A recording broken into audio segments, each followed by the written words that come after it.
Pakinggan natin to, men. Pakinggan natin to. Sisimulan ko sa umpisa nung unang nakita kita na sobrang ganda. Natutulala ako sa pagka-prinsesa ng mukha mo. Kaya naganap ako sa social media account mo. Kahit pa paano magka-communication tayo. Mismo, Kaya laking gulat ko. Nung in-accept mo ko, halos sabot langit yung hindi ko. Nagkaroon ako ng porsyento kaya pinagpatuloy ko. Kahit una pa lang alam kong talo na ako. Hanggang sa chinat kita at sobrang bilis ng mga reply mo. Sumasabay ka sa mga banat ko at bibigay ka ng motibo. Kaya naganaan ako. Nagkaroon ng sapat na lakas na loob para sabihin sa'yo yung nararamdaman mo. Umamin ako at nanligaw at sinabi mong hindi ka pa sigurado. shit, mismo. Nasakit yung pre. Mismo. Nangako ako, maghihintay at hindi magbabago.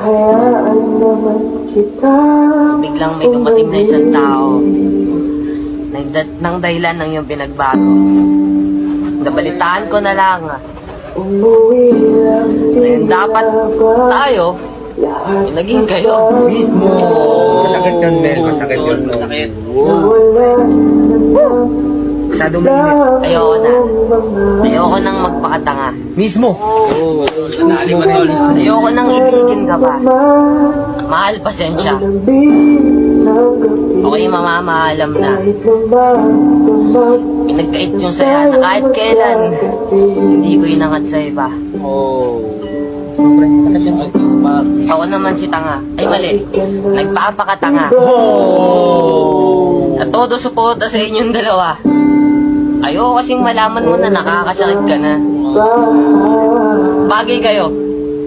Pero sana inisip mo na yung nasa isipan ko na mas bagay tayo.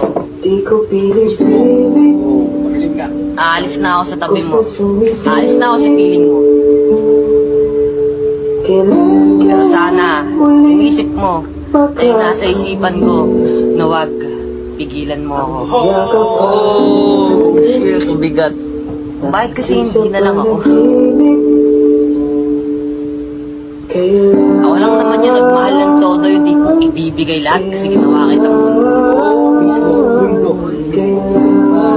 At yun ang pinaka-pinagsisiyan ko.